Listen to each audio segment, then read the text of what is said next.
All right, good morning, folks. Happy Thursday. For those of you who I have not met, I should tell you that I'm learning more and more that there's people joining watching on YouTube for the first time, and I've been a little presumptuous. My name is Rabih. I am a clinical reasoning enthusiast who actually enjoys teaching people clinical reasoning more than actually doing it, which is what Thursdays is about.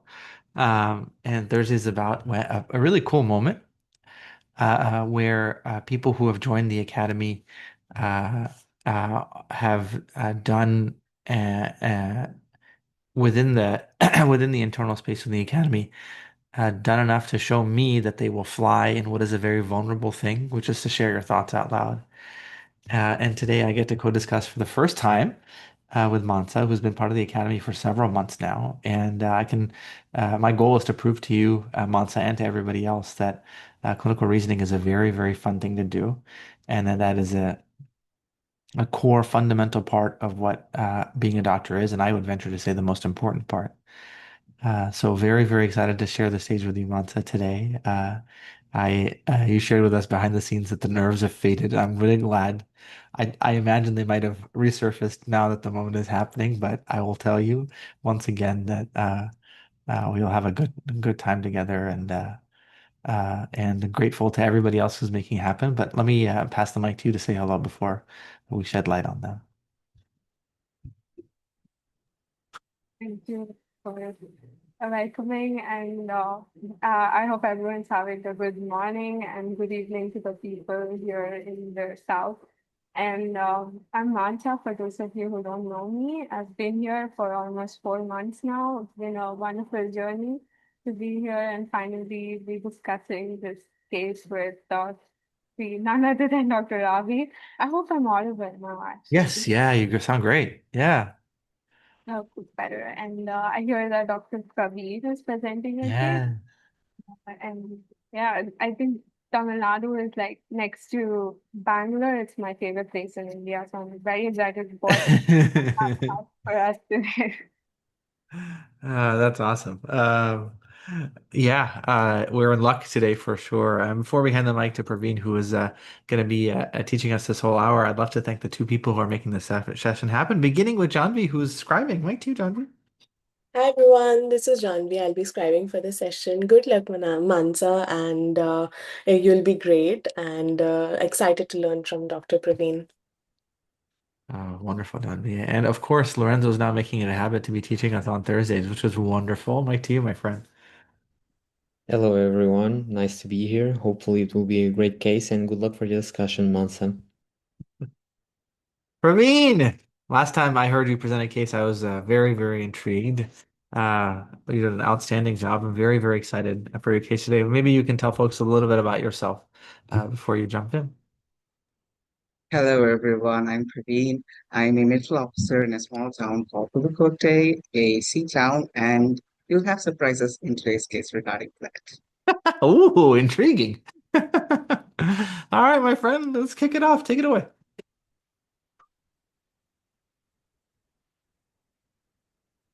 So, we have a 59-year-old man with a week of progressive shortness of breath and cough. That would be the chief complaint. Wonderful. All righty. What are you thinking, Mata? So I think one of the places where you have like a strict boundaries of where you can define acute, subacute, and chronic are Yeah. off. I think subacute is Hmm. like 3 to 8 weeks, and anything less than 3 weeks falls under acute. Very good. So if that is really strict in real life, is what I think it is, then I would think about the causes that are acute, Hmm. and I would think about the main the cardiopulmonary system, and also the esophagus. I would not ignore the GIT. And if it is really acute, sometimes even GERD can present with cough, and it's probably unlikely that it has shortness of breath until later when it involves the larynx, I guess. But before, I would think of the cardiopulmonary system, and um, I have a lot of things going on in the pulmonary system that can cause a cough and shortness of breath.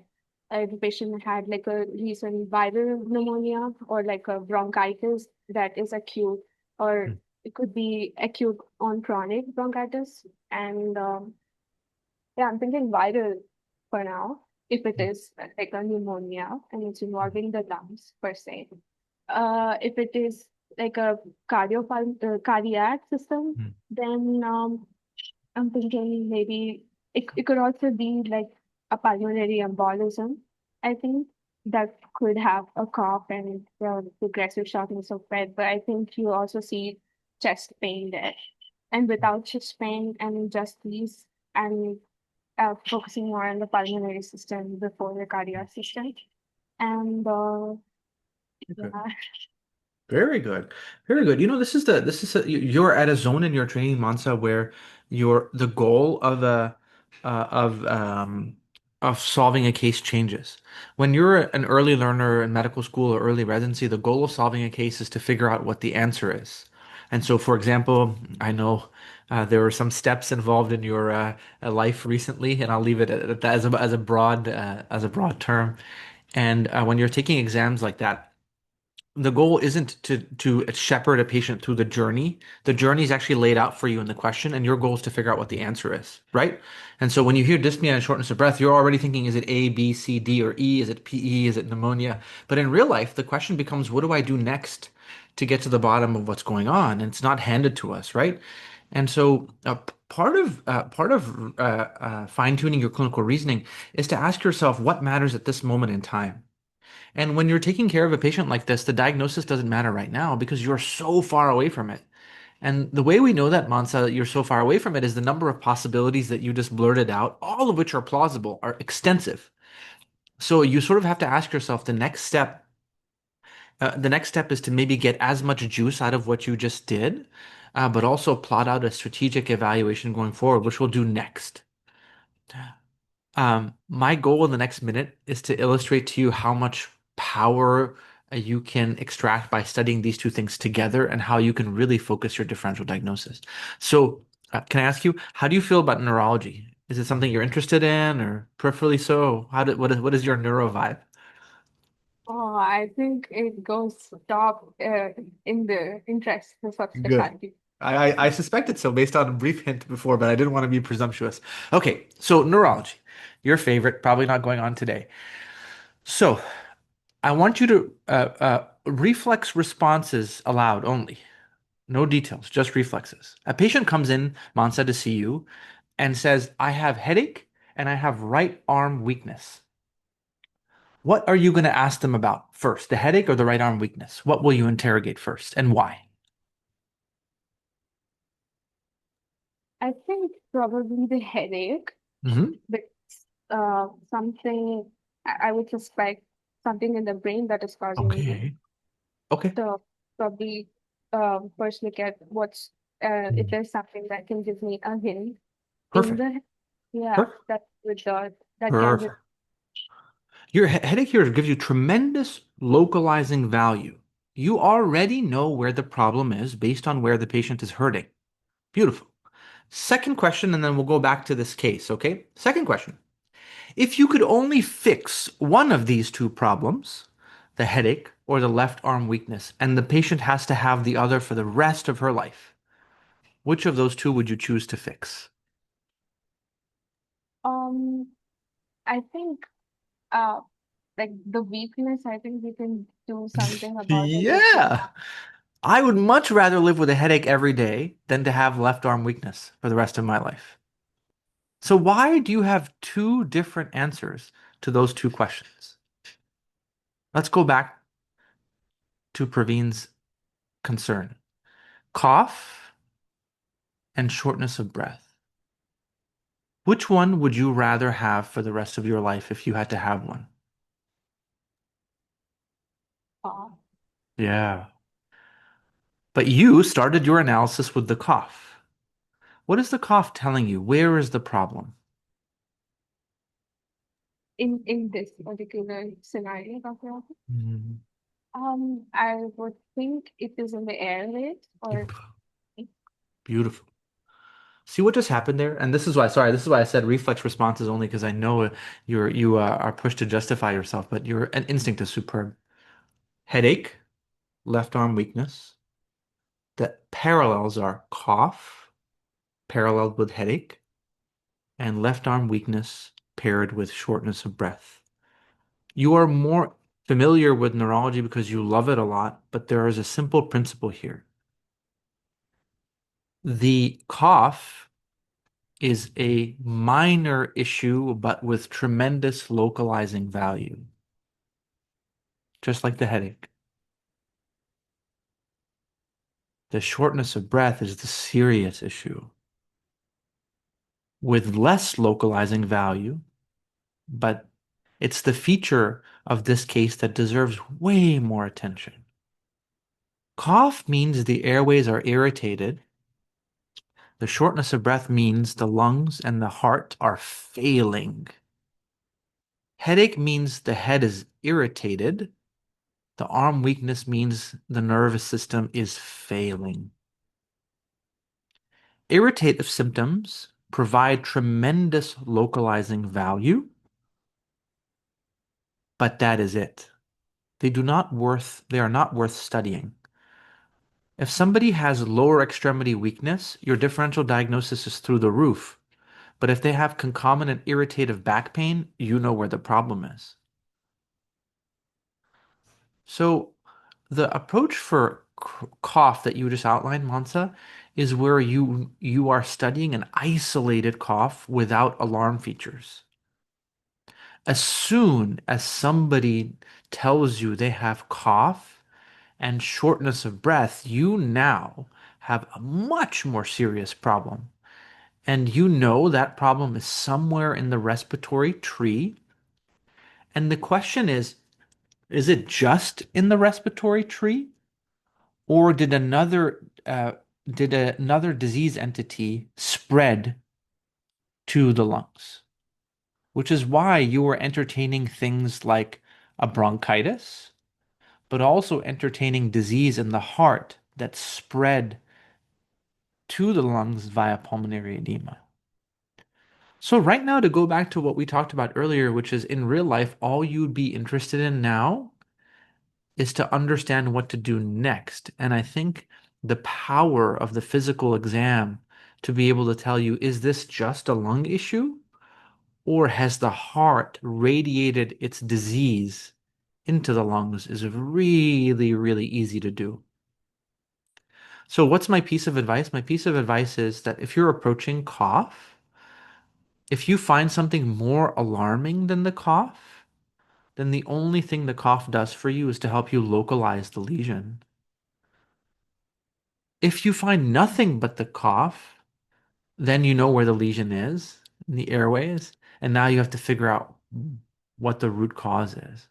So for me, oh my gosh, I'm really worried about the shortness of breath, and I'm really glad the patient's coughing because it helps me make a lot of progress in where the issue is. But oof, when a middle-aged person like this is short of breath, we have a lot of work to do. So let's see what Praveen has for in store for us. Wonderful, wonderful direction. I've seen the cases going so far. So next, we'll go with history of the presenting illness. We have aggressive shortness of breath with acute dry cough. He had reported it was associated with 2 episodes of nausea and vomiting. There's no fevers, no chest pain or abdominal pain. The patient had already went through an over-the-counter antibiotic course, not visiting a doctor, of course, and he had no unintended weight loss, no night sweats, and the review systems were like good, no dizziness, no lightheadedness, no diarrhea or urinary symptoms, no recent illnesses or no sick contacts. And a brief on the social history. He was a fisherman in India. He uses alcohol thrice a week. He has no habits of smoking, and he's not allergic to any drugs so far. And I'll pause here. Awesome. Thank you so much, Praveen. What a rich HPI. Thank you. All right, Monte, you got a lot more information. What is your mind doing with it? I was just looking at the last 2 points, the fact that he's a fisherman and trying to think of if he has any occupational exposure, Mhm. like hypersensitivity pneumonitis can present with SOB and cough, just like this, but I think we'd expect a little longer symptoms than 1 week. Mhm. And, and it, he has no alarming symptoms like weight Yeah. loss, sweat, so that's a good thing for now. And he, although the SOB is progressive and it's with dry cough, makes me wonder um, if it's not like a bacterial infection or if it's like a viral infection that is uh, causing something more than like a normal bronchitis. Uh, yeah. Yeah, excellent. I love that. In your illness scripts for everything that you're thinking about, how prominently does nausea and vomiting feel? What do you think about that? Is that unusual for you, or does that slip into your knowledge of the diseases you're entertaining? Um, I think like vomiting can be triggered like if it is like a post-passive Yeah, yeah, things like introduces, but it's unlikely the patient had vaccination done. And also, I think vomiting can be triggered with like if it is a lot, like if it's having a lot of episodes sometimes. hmm And other than that, if it hasn't had any GIT infection recently, I think Legionella pneumonia also has the vomiting and hyponatremia, so maybe that. yeah. Yeah, you have to like really work to find how you can fit in nausea and vomiting. I think it's interesting and peculiar, and you'd want to understand it a little bit better. It's only 2 episodes, right? It's not like a consistent feature of this patient. It's certainly nothing like his cough appears to be or his shortness of breath appears to be. So it's all such a real life struggle about what to do when patients give you pieces of information. And I will tell you, as I said to one of my colleagues yesterday, there's a very specific reason you and me have to sit at the computer or sit at the notepad and write the HPI. We don't just walk into and ask a patient to sit on the computer and type out their chief concern, the HPI. There's a very important reason for that, is you are the historian. You are actually summarizing their narrative, not them. And why is that? Why is that? Is because you are supposed to listen to their story and triage it and adjudicate weight to the things. And if you just literally recorded them and put it in the chart, that would be a massive disservice to the patient. We are not just transcribing what they're saying, we are processing what they're saying. And I'm having a hard time processing this nausea and vomiting, and I'm really curious where it'll go. Just like you, it can fit in some very unusual rare diseases like Legionella and Bordetella pertussis. So I don't know. Invoking a rare diagnosis so early seems a little stretched. So we'll see where it takes us. All right, Praveen, what do you have next? Let's see how it goes. Going for the vitals, the blood pressure is 110 over 80, and the heart rate is 100 per minute. The respiratory rate is 19. The saturation is at 96% in room air, and he's afebrile. Going for the examination, he generally appears to be in mild distress and is alert. On his CVS, his S1, S2 is heard. He's tachycardic, regular rate and rhythm, no murmurs or rubs. His abdomen is soft, no tenderness is noted, no guarding, mass or fluid wave is elicited. Going for the pulmonary findings, Mm, there's decreased breath sounds on the right, mm. as bilateral breaths, right more than the left. And his extremities, there is no pedal edema, no erythema or pain, and there's no lymphatic. You know, Praveen, I don't know if you know this about yourself, but you present with a huge smile on your face, which just, yeah. And Mansa discusses the huge smile on my face. I started this session pretty groggy and sleepy because I had a really rough day at work yesterday for good reason. But I'm wide awake now, thanks to both of you. Praveen, can I just clarify one thing? I missed the word that you said. So I heard, and I'm going to the whiteboard right now. Decreased breath sounds on the right. And then did you say bilateral crepitus on both sides, left greater than Yes, right? Is that right? post crepitations, which is more on the right than the left. I see. I'm struggling with that word. Maybe it's because it's so early in the morning. Can you describe what you heard? Is it?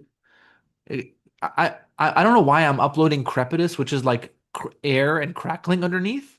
Do you mean to Okay. imply that or something else? Yeah, yeah, exactly that. Yes. Okay, interesting, interesting. All right. Um, all Yeah, right. crackers is also another word. Yeah, I crackers. see. Okay, okay, fine crackles. Okay, got it. I heard crepitus, which clearly means I need more coffee, which crepitus equates to that there is leak of air into the subcutaneous tissue, which I'm definitely not suspicious of at this point, but I've been humbled many times before. So Mansa, my rambling brought you a few extra 30 seconds to process this case. What are you thinking so far? What did this exam do for you? Is it crepitus now or is it crack? Crackles. Oh, Crackles. it's like fluid. Um, it's like a fluid or a consolidation, Hmm. some type of inflammation. And it's more in the right than the left. I'm still thinking about like a, and now I think it's uh, closer towards the pulmonary Yeah. system part itself and like away from the cardiogenic Hmm. pulmonary disease. Um, and I'm also thinking about like atypical causes of pneumonia that can present with like bilateral suspicion of ACTs and clears to know if we can see them on X-ray. But right now, with this examination, I think it's like nothing that needs to be done like very Good. fast. I think. Good. I think we have some time to do an Good. X and Very good. go about that. And right now, I'm also thinking of the hypersensitivity pneumonia system on the table, I think for me. And yeah, Very yeah. good. Yeah, And you know, what you have your initial instinct about where this problem is has really been verified, right, with this exam. It just goes to show you how powerful this exam is. As you said, you're even less suspicious of the heart, you're more suspicious of the lungs, and now we get to be precise about where we are in the lungs. So, as you said, the crackles suggest that there's alveolar disease. What do you think about the reduced breath sounds on the right? What does that do for you?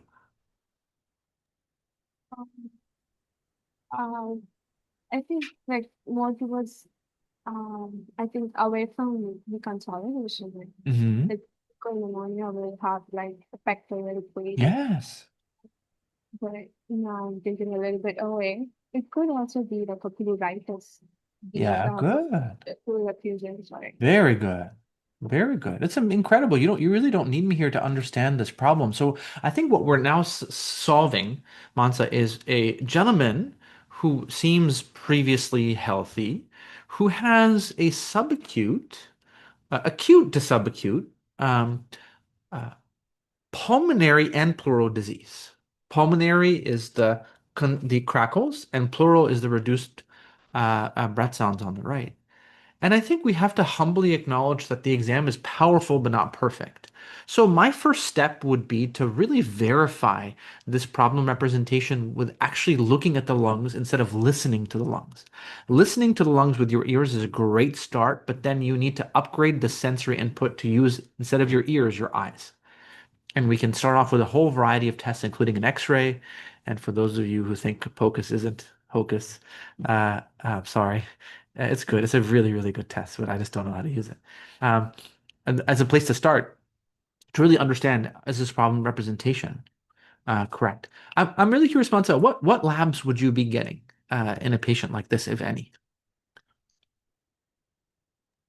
Labs, I think Hmm. probably like the electrolytes and also I don't know, I think if I can say something on CBC, I don't know how labs would like supplement thinking. Yeah, I'll share with you a simple way of thinking about it, which is that you know where the disease is, right? It's here, but you don't know how the body is responding to it. And how the body responds to a disease entity informs you significantly about what's actually happening. So let me give you one scenario. Mansa, you get labs and his white count is 35,000, extremely high. What does that do for you? Oh, well, if it's 35,000, I would think about some serious information and Yeah, exactly. look at Exactly. that. And you And only know that because of the body's response, right? Like you don't know that because you've looked at the disease. The body is telling you that's bad. What if I tell you, Mansa, that you get hemoglobin back, and the hemoglobin is 3. What would you think about that pleural effusion in a patient with a hemoglobin of 3? I would imagine that there's some kind of a leak, like Yeah, that you can see exactly. that in pulmonary embolism. Exactly. Like, And this is the point of the labs. The labs are meant to help you take what you know about here and study how the body's responding to it to give you insight into what it is. And so I think there are 2 steps now. We seem to have localized the disease as a pleural parenchymal disease process. The patient is responding to it by feeling short of breath and coughing and asking for your help. Now we have to figure out how the rest of his body is responding to it, but also study it with more precision. And the way we begin studying it with more precision is by imaging it and see where it takes us. We still don't know if the patient has disease in other places that we haven't detected yet. Could he have a sneaky cardiac disease with a right-sided pleural effusion and pulmonary edema? Possible, but less likely since he has no other signs of volume overload. Could he have intra-abdominal disease radiating into his chest because of the nausea and vomiting? That's also another thread. So if I were to have a piece of paper, Mansa, and to write out the 3 major categories we have, labs to understand the body's response, imaging to understand the nature of this lung disease and the nature of the pleural disease.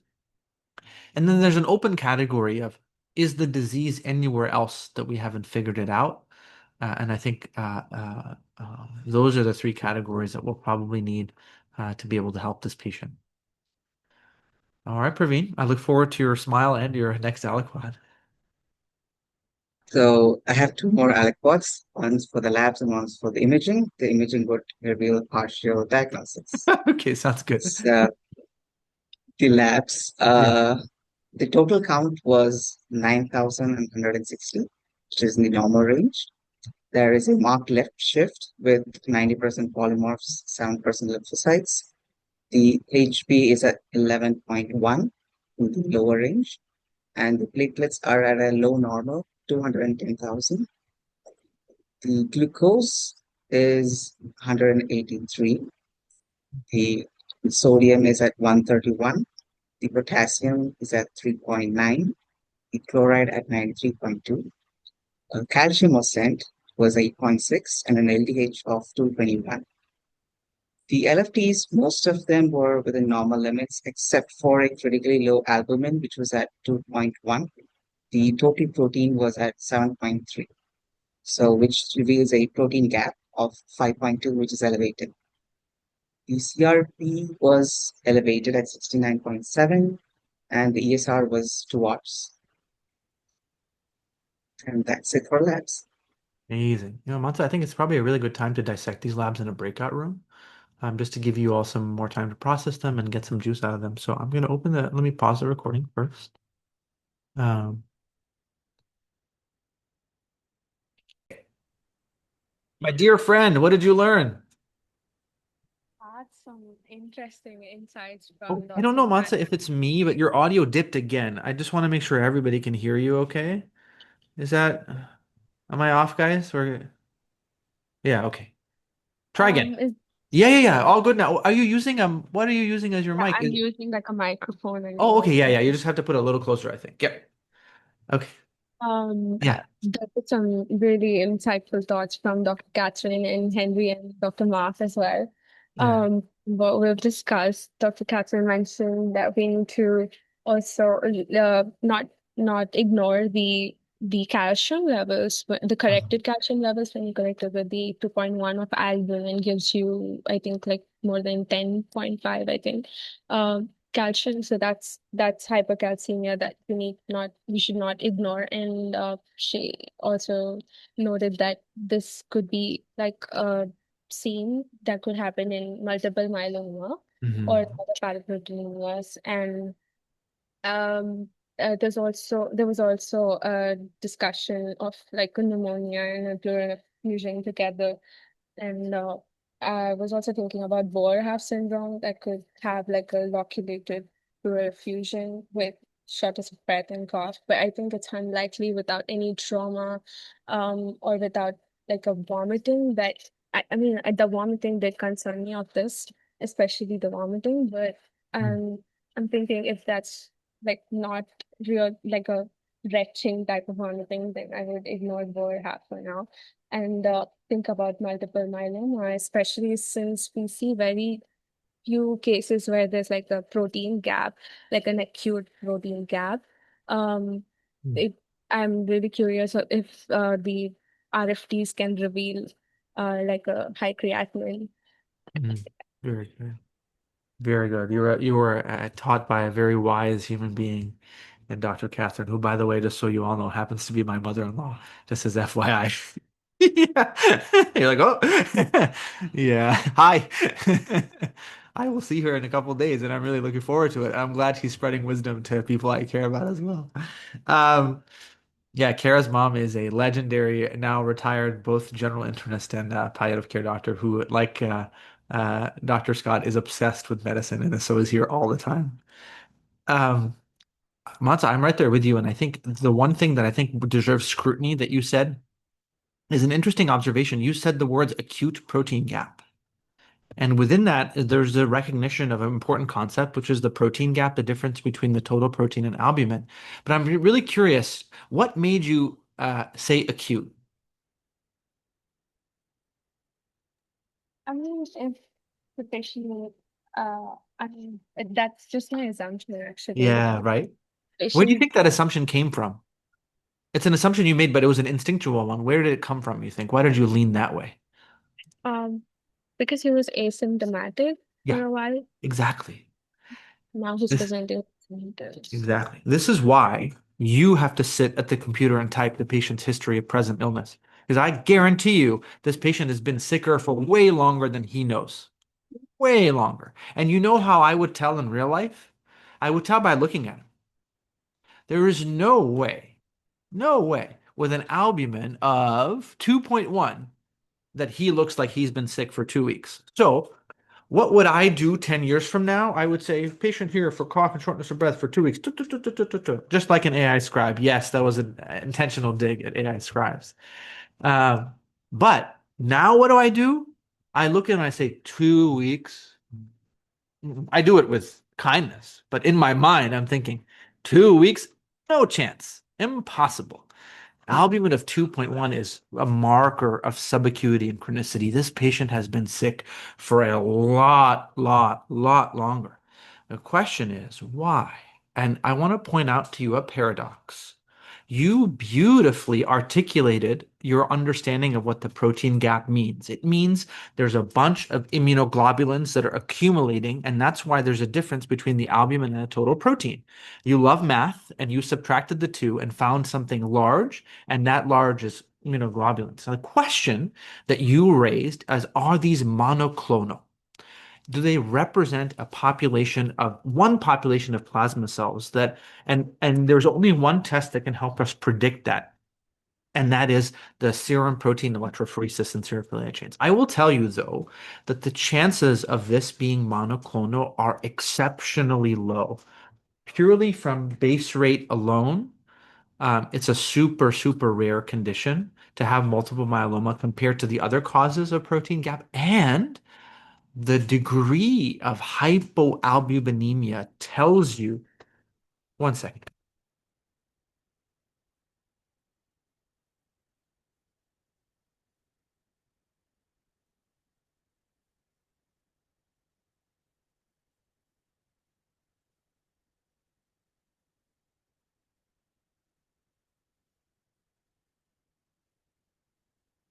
All right, I hope you didn't hear that. That was the loudest squeaky. I could not at all articulate my thinking with my dog doing. Oh, no. Okay. Anyway, um, you know how we know the time course, Mansa? If you take multiple myeloma and you develop the disease over time, if you have such a large amount of paraprotein that's building up to the point where your albumin is now 2.1, you are extremely ill, cachectic, frail, really, really suffering. And so for me, the extent of his protein gap, coupled with the gentleness of his presentation, really makes me hopeful that he doesn't have a cancer. If a cancer were causing this degree of a protein gap, I think the amount of frailty that would be before us would be more prominent. Now, this observation isn't enough to supersede the testing to hopefully verify that it's not monoclonal, but it's enough to have a hunch. And the hunch is supported by a couple of other observations. And that observation is the protein lymphocyte paradox. So look at his lymphocyte count.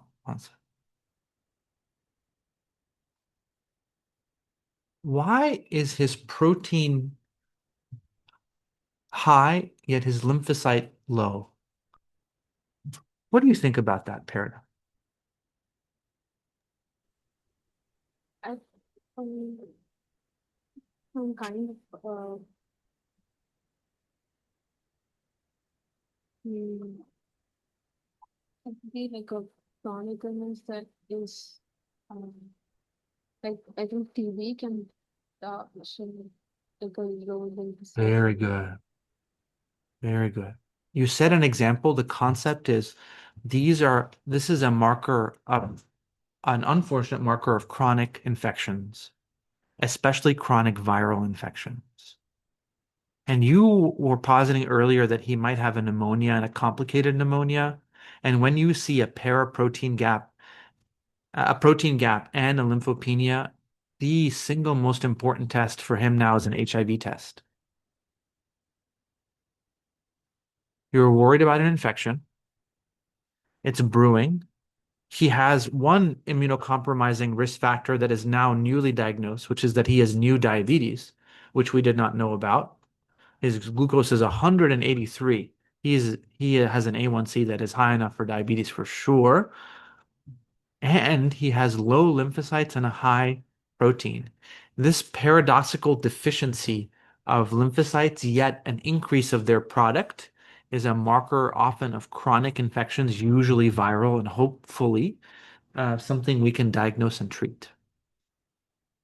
So I think you're seeing a beautiful story in medicine where the patient's coming to you for one thing, and that one thing is opening up doors into long-standing disease, as evidenced by a low albumin.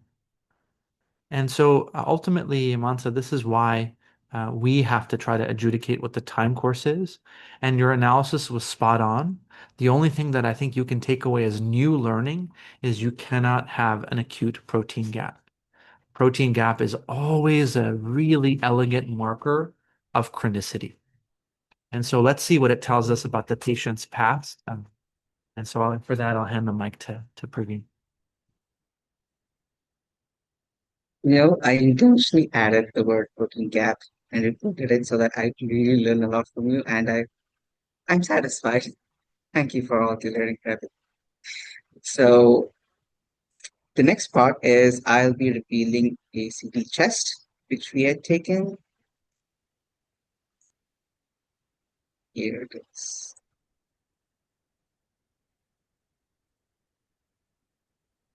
Let me know if you want to zoom on. All right, Mansa. Yeah, oof, this is not pretty. Really curious. What do you see here?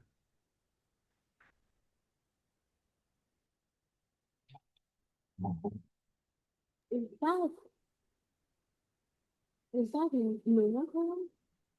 Wait, It is indeed. I You think I know, also nodular from in the right. Is there was left actually. It also has, I think it's hydrogen in the actually it also has very hydrogen. good. Exactly right. And I think um there's a ring family. I think it's located here in one of these. Yeah, I think your read is excellent. This person has a right-sided hydropneumothorax. I don't see any abnormalities on the left side. Do you? I see one big nodular finding. Along with that, Hmm. there is something there. Yeah, I don't see it. I mean, I think the disease on the right is dramatic and extreme. Um, Maybe we can hand that just for the sake of time, we can hand the mic to Praveen to see what the read was, but I'm right there with you. I think that you really picked up on both air and fluid in the right lung. I'm really curious what I might have overlooked in the left. But why don't you tell us what the read was, and then we can start to analyze it, Praveen. So we're looking at a right hydropneumothorax with a right lower lobe consolidation and collapse. There is a cavitating consolidation in the left lower lobe. There is a mediastinal lymphadenopathy. I'm not sure if it's really apparent, the largest node being 8 mm. And there's left pleural thickening, and there's some mild tracheal shift. And yes, you may have. Mansa, you're amazing. Your radiology skills superseded mine. I now see the left lower lobe cavitary lesion. I see it in the top row in the second series right there. Yeah, I completely missed it before. All Oh, right, good great. job.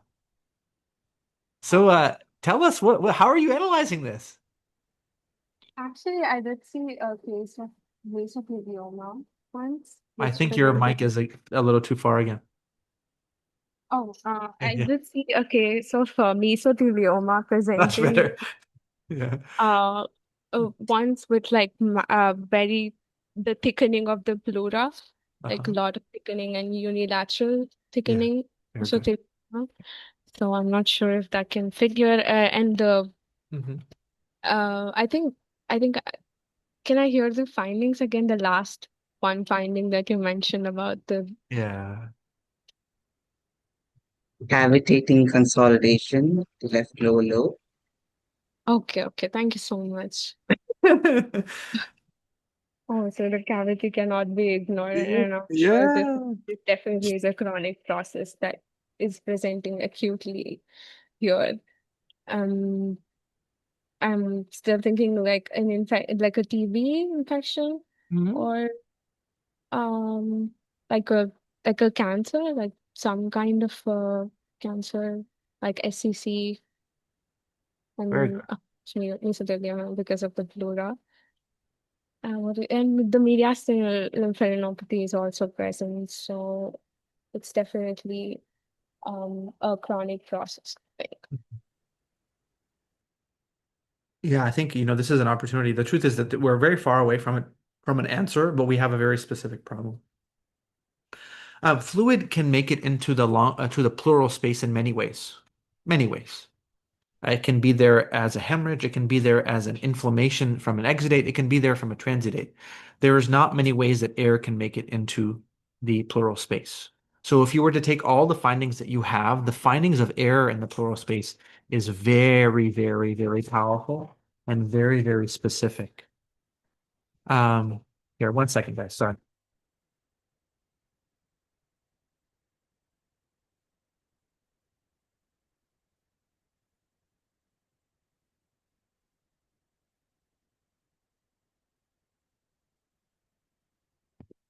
No, sorry, guys.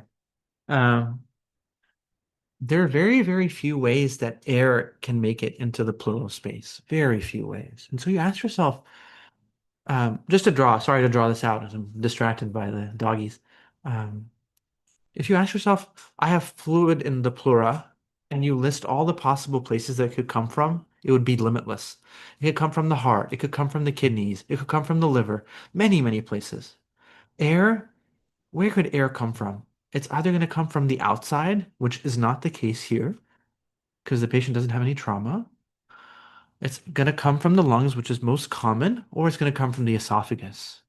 We see that there is no hole in the esophagus on the CT scan, so we know that this fluid, this air is coming from the lung. There's no other possibility. So you may then say, okay, this is a pneumothorax of pulmonary origin. And that may seem weird to you because every pneumothorax we assume is of pulmonary origin, right? So what does the additional value of fluid in the pleural space tell you beyond just a regular pneumothorax? How does the presence of the hydro aspect, Mansa, influence the differential diagnosis? And I will tell you it influences it profoundly. Air escapes into the pleural space in a traditional pneumothorax through a tiny hole. Often, there is a small bleb in a patient with COPD, as an example, and there's a small hole, and that hole leaks air. The way you know that it's a small hole is the vast majority of pneumothoraces are just treated by removing the air that escaped with a chest tube, and that's it. You don't do anything else. You assume that the hole that burst the air into the pleural space spontaneously resolves. You don't treat the actual underlying pulmonary source in the vast, vast, vast majority of patients. You say, okay, there was a small hole, it burst. Let me suck out the air with a chest tube, and that's it. Done. Problem solved. That's not the case with the hydropneumothorax. A presence of fluid means the size of the hole is massive. It is very, very easy for a hole in the lungs to leak air. It is very hard for a hole in the lung to leak fluid. So this person has a massive hole in his lung, and we know why based on the other lung. That cavitary lesion in his left lower lobe is definitely present in the right, and unfortunately on the right side, it progressively necrosed the lung tissue and burst. So this person does not have a hydropneumothorax as his core problem. He has it as a consequence of a hidden cavitary lesion in the right. So I want you to take that hydropneumothorax, Mansa, and just turn it into a cavitary lung lesion. And that way you understand the problem better. And so what does this person have? He has bilateral lower lobe cavitary, he has bilateral, sorry, I don't know if it's lower, bilateral and then left lower lobe cavitary lung lesions with mediastinal lymphadenopathy.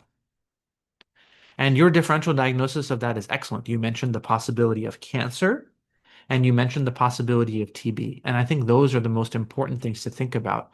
However, his profession as a fisherman introduces one possibility in addition to that, and that's another infection. So I'm really curious to zoom in on what you know about infections that cause cavitary lung lesions. We know that the aspergillus infection can cause Good, very good, very good. Yeah, keep going. What else?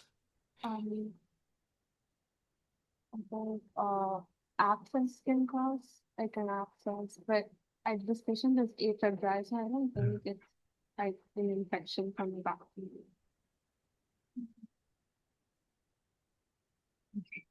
Yeah, if you were to think about what infections cause cavitation, they have to be slow necrotic infections. And so TB is the biggest one.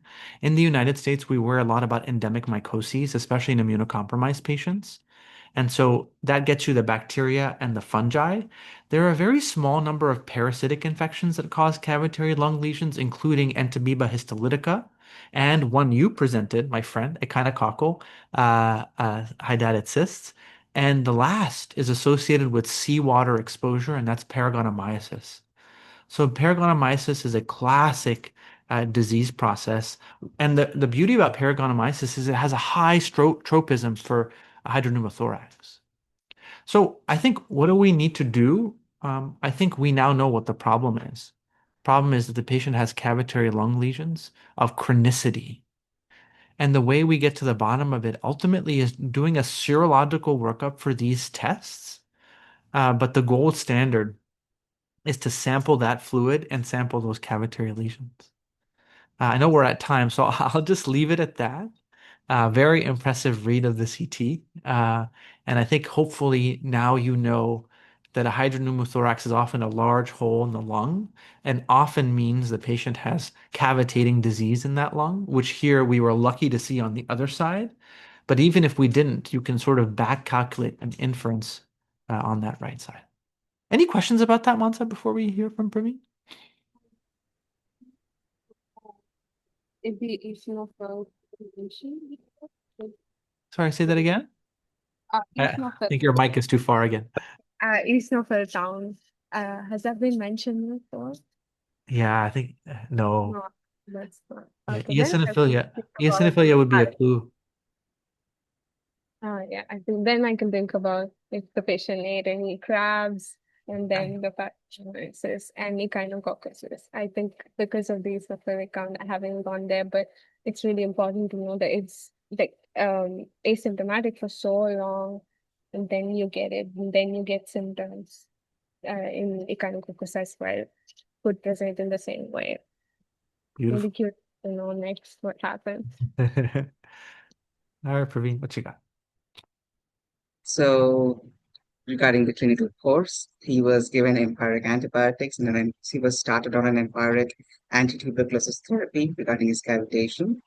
Source control was done with an ICD and it was there for 3 days until the drain was empty.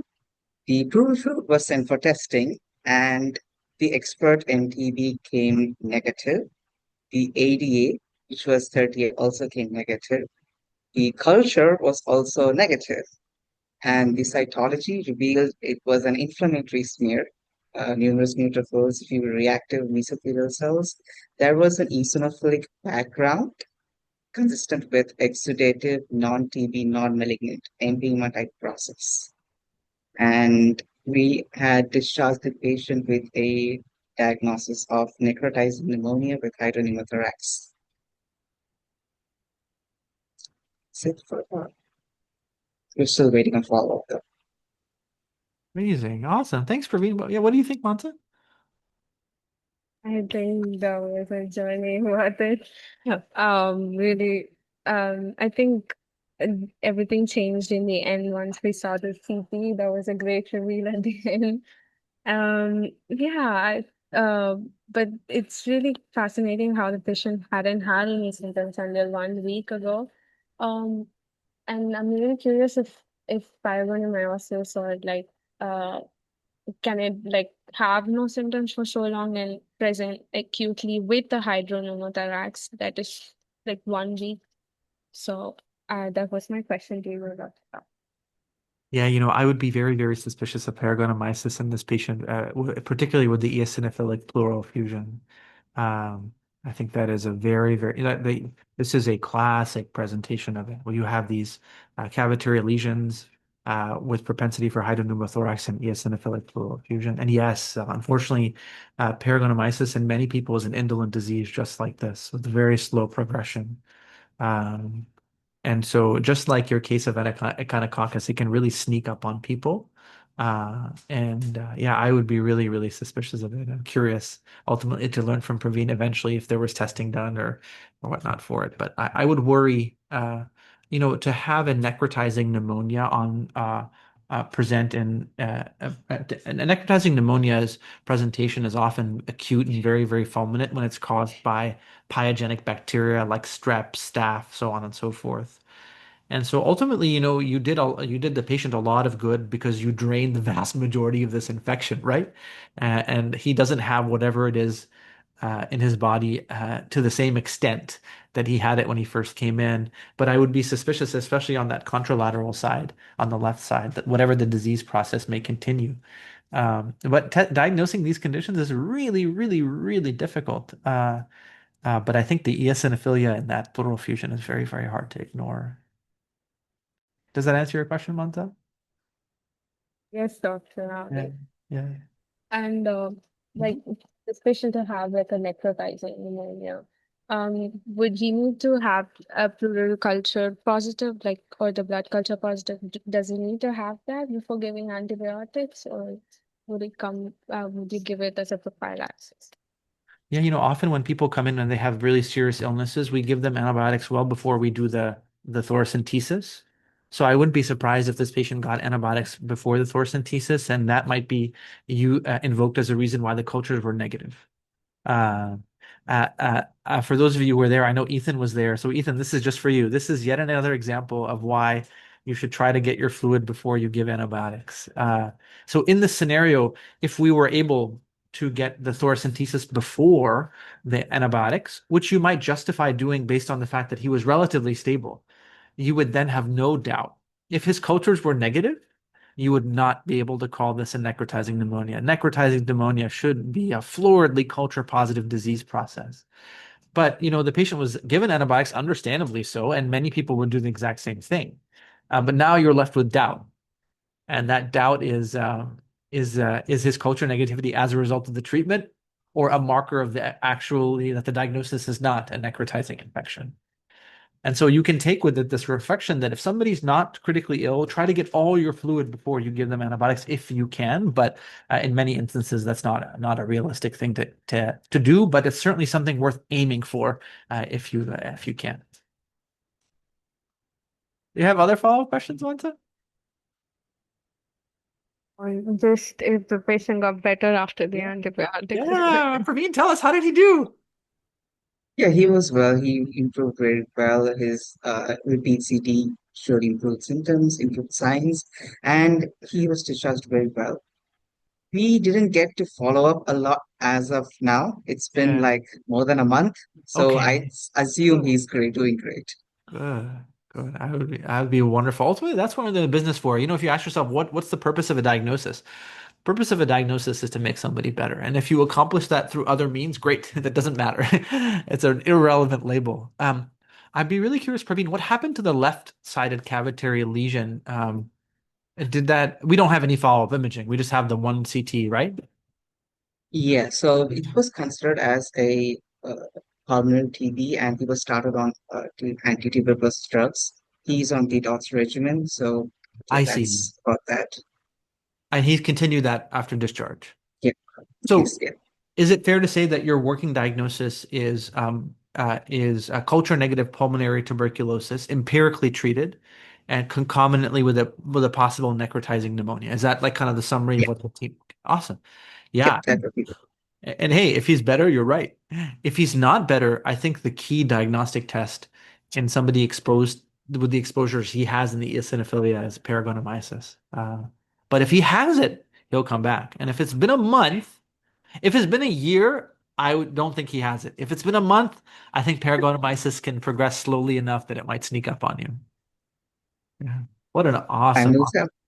awesome case. Thank you so much for presenting it. We got to learn a lot about a lot of bread and butter things. And Mansa, I hope you see that your knowledge base allows you to think through not very simple cases with comfort and ease. So, great job, and thank you for hopping in today. All right, Renzo, Mike, to you. Amazing discussion and wonderful case. So we started with a 59-year-old male that came in with a 1 week of progressive shortness of breath and cough. And here we tried to disentangle these two symptoms, the shortness of breath being the most worrisome one, so the one to be tackled first, and the cough here associated helped us to localize the shortness of breath to the airways, most likely. In the physical exam, we noticed that there was reduced breath sounds and crackles. Crackles meaning that there's fluid either in the filling in the alveoli or in the interstitium, whereas the reduced breath sounds usually indicate that there's pleural disease occupying space. And so here we have to take notice that the physical exam has its problems, and we have to confirm these findings with other types of testing, such as imaging. In terms of lab findings, we found out that the patient had a low albumin with an elevated total protein, therefore with a protein gap. And this usually comes about whenever we have either multiple myeloma, although the patient wasn't as sick to the point of having that low albumin. That usually happens when a patient with multiple myeloma has a severe and advanced disease. And so we thought that maybe the patient had some sort of chronic infection, which would go about with this relative lymphopenia. Here, with the imaging, we found out that the patient had cavitary lung lesions in both lung bases and hydropneumothorax on the right side. Usually, air infiltrates the pleural space either from the outside whenever we have trauma, or from the inside, either from the lung itself or from the esophagus. When it comes from the lung, usually comes about with a tiny hole. But the fact that there's hydrothorax accompanying the air points to the fact that there's a huge hole seeping fluid as well, hence the cavitary lung lesions. And so we did testing on the lung, on the pleural fluid that didn't give us a concrete diagnosis, and so the patient was labeled as having a final diagnosis of necrotizing pneumonia with secondary either pneumothorax, undergoing empiric treatment and getting better. Thank you. Thank you. So crisp, and your understanding of hydropneumothorax is spot on. Thank you for laying out so clearly. What a treat to hang out with all of you. Johnny, thank you so much for describing, Praveen, another really, really rich real life clinical dilemma case. And Mansa, outstanding job dissecting. Thank you all for an awesome plan. See you later.